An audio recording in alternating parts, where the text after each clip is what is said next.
रहे मेरा दिल।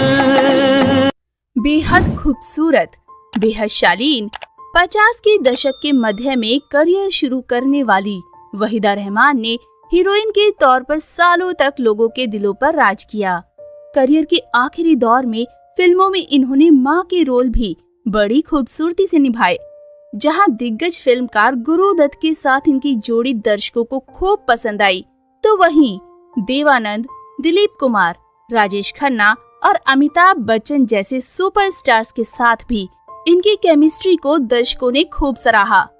वहीदा रहमान का जन्म 3 फरवरी 1938 को तमिलनाडु के चेंगलापेट में हुआ था।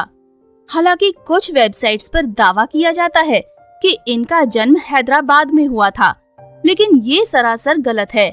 इनके पिता का नाम मोहम्मद अब्दुल रहमान था और वो ब्रिटिश इंडिया में सिविल सर्वेंट थे, जबकि इनकी मां मुमताज बेगम एक हाउसवाइफ थी। 4 बहनों में वहीदा रहमान सबसे छोटी थीं। छोटी उम्र से ही वहीदा के पिता ने इन्हें और इनकी दूसरी बहनों को भरतनाट्यम की ट्रेनिंग दिलानी शुरू कर दी थी। यही वजह है कि ये भरतनाट्यम में शुरू से ही पारंगत थीं। बचपन में ही माता पिता को खो दिया। चूँकि वहीदा रहमान के पिता एक सिविल सर्वेंट थे, तो इनका बचपन देश के अलग अलग शहरों में गुजरा था। इनकी शुरुआती पढ़ाई विशाखापट्टनम के सेंट जोसेफ कॉन्वेंट स्कूल में हुई थी। वहीदा जब छोटी ही थी, तभी उनके पिता का निधन हो गया था। पिता की मौत के कुछ सालों बाद ही वहीदा की माँ भी ये दुनिया छोड़कर चली गईं। इनकी बुआ ने इन्हें और इनकी बहनों को सहारा दिया। वहीदा बचपन से ही भरतनाट्यम में पारंगत थी, तो कम उम्र से ही उन्होंने विभिन्न कार्यक्रमों में नृत्य प्रस्तुति देना शुरू कर दिया था। यूं मिलने शुरू हुए फिल्मों के ऑफर्स। कहा तो ये भी जाता है कि एक दफा वहीदा रहमान ने किसी बड़े ब्रिटिश अधिकारी के सामने भी भरतनाट्यम किया था। अंग्रेज अधिकारी के सामने दी गई उस परफॉर्मेंस ने वहीदा को बेहद मशहूर कर दिया। दक्षिण भारतीय फिल्म इंडस्ट्री से वहीदा को फिल्मों के ऑफर भी आने लगे। पहली दफा साल 1955 में तेलुगु फिल्म रोजुलू मराई में इन्होंने एक डांस परफॉर्मेंस दी। इसी साल जया सिम्हा नाम की एक और तेलुगु फिल्म में इन्होंने राजकुमारी पद्मिनी का रोल निभाया। इसके बाद इन्होंने 2 तमिल फिल्मों में भी काम किया।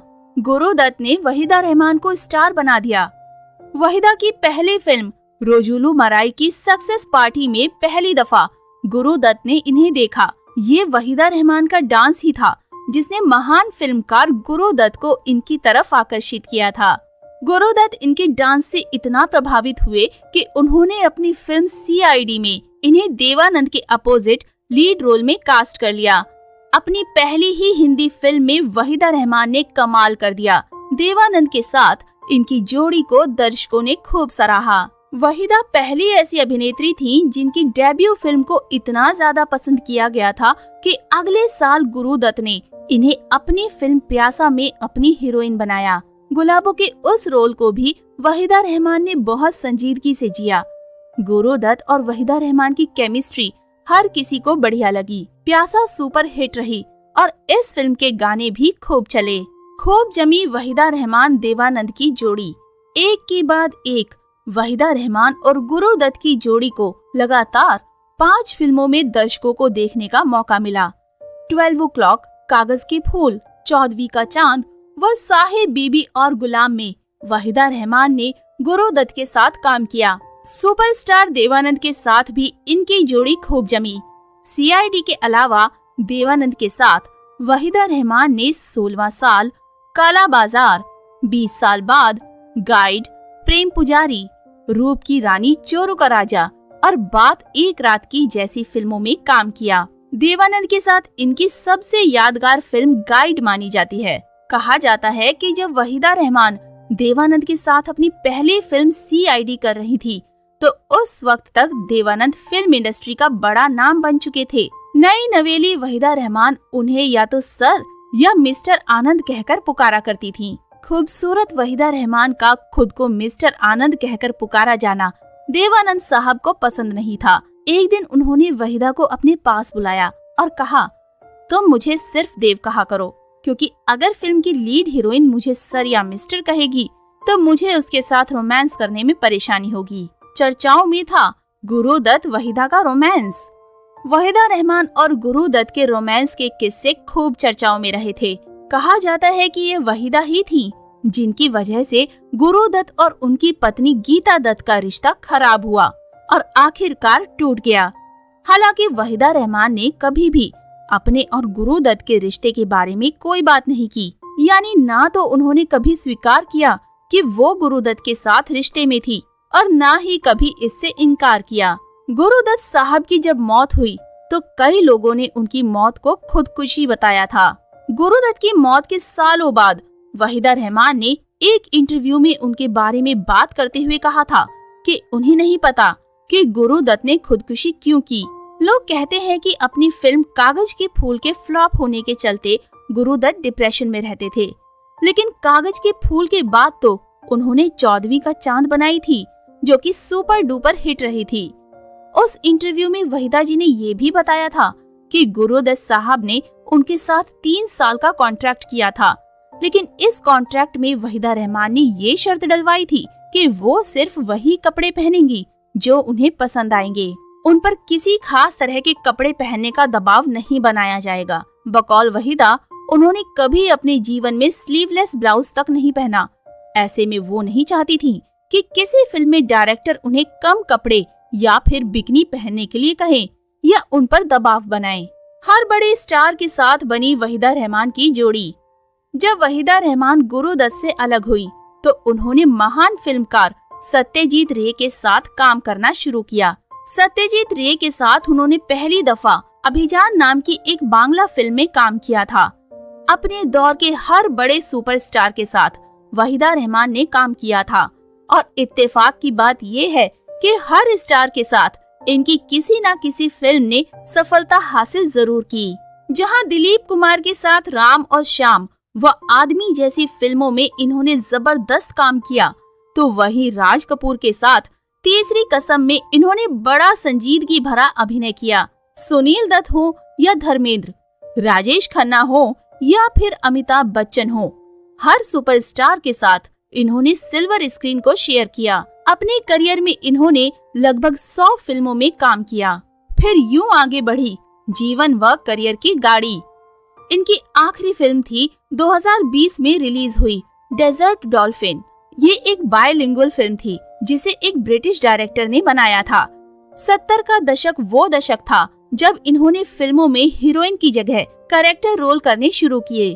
फिल्म फागुन में इन्होंने पहली दफा माँ का रोल निभाया और इनकी बेटी बनी थी जया बहादुरी। हालांकि अपने इस रोल के लिए वहीदा रहमान को अफसोस भी हुआ, क्योंकि इसके बाद इनके पास इसी तरह के रोल आने शुरू हो गए। आखिरकार वहीदा रहमान ने फिल्मों से ब्रेक ले लिया और 1964 में रिलीज हुई फिल्म शगुन के अपने हीरो कमलजीत से इन्होंने शादी कर ली, जिनका असली नाम शशि रेखी था। इनके 2 बच्चे हैं, बेटा सोहेल रेखी और बेटी कश्वी रेखी। इनके दोनों बच्चे राइटर हैं। शादी के बाद इन्होंने फिल्मों में काम तो जारी रखा, लेकिन ये कुछ गिनी चुनी फिल्मों में ही नजर आती थीं। फिल्म कभी कभी में ये अमिताभ बच्चन की पत्नी के रोल में दिखी और ठीक 2 साल बाद फिल्म त्रिशूल में इन्होंने अमिताभ की मां का रोल निभाया। पति की मौत के बाद फिर आई फिल्मों में। 40 सालों तक लगातार फिल्मों में काम करने के बाद आखिरकार वहीदा रहमान ने साल 1991 में आई फिल्म लम्हे के बाद फिल्मों से ब्रेक ले लिया और ये अपने पति के साथ बेंगलोर शिफ्ट हो गयीं। लेकिन 21 नवंबर सन 2000 को इनके पति की मौत हो गई। पति की मौत के बाद ये एक बार फिर से मुंबई वापस आ गईं और इन्होंने फिर से फिल्मों में काम करना शुरू कर दिया। इनकी दूसरी पारी की पहली फिल्म थी 2002 में रिलीज हुई ओम जय जगदीश। अपनी दूसरी फिल्मी पारी में इन्होंने वाटर, मैंने गांधी को नहीं मारा, रंग दे बसंती, दिल्ली 6 और विश्व रूपम जैसी शानदार फिल्मों में काम किया। इन सभी फिल्मों में वहीदा रहमान की परिपक्वता ने लोगों का दिल जीत लिया। अपने लगभग 70 साल लंबे करियर में वहीदा रहमान को एक फिल्म ठुकराए जाने का बेहद अफसोस रहा। ये फिल्म थी श्याम बेनेगल की अंकुर। हालांकि वहीदा ये भी कहती हैं, शायद इसी तरह से हिंदी फिल्म इंडस्ट्री को शबाना आजमी जैसी शानदार अदाकारा भी मिलनी थी। वहीदा पैरेलल सिनेमा की बहुत बड़ी फैन रही हैं। इसलिए वो कहती भी हैं कि गुरुदत्त बहुत महान फिल्मकार थे, लेकिन सत्यजीत रे उनकी नजर में ज्यादा महान फिल्मकार थे। वहीं बात करें इनकी बेटी की, तो वहीदा ने साल 1974 में कमलजीत नाम के एक्टर से शादी की थी। इनके 2 बच्चे सोहेल रेखी और काशवी रेखी हुए। बेटी काशवी बिल्कुल माँ की परछाई नजर आती हैं। मशहूर एक्ट्रेस की बेटी होने के बावजूद काशवी रेखी लाइमलाइट से कोसों दूर रहती हैं। इस समय सोशल मीडिया पर काशवी की तस्वीर तेजी से वायरल हो रही हैं।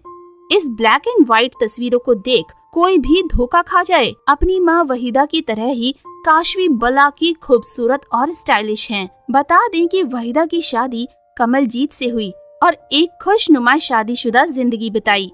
कमलजीत भी एक्टर थे और वहीदा के साथ फिल्मों में काम करने के दौरान ही शादी के लिए प्रपोज किया। वहीदा अपने पति के निधन के बाद बच्चों के साथ ही रहती हैं। वहीदा रहमान अब 85 साल की हो चुकी हैं। अब वो फिल्मों में नजर नहीं आती हैं, लेकिन आज भी वहीदा के चाहने वाले वहीदा रहमान को उतना ही प्यार करते हैं जितना कि पहले किया करते थे। तो दोस्तों, अभी के लिए बस इतना ही। मिलते हैं अगले वीडियो में। तब तक आप सब अपना ध्यान रखिएगा। Bye bye.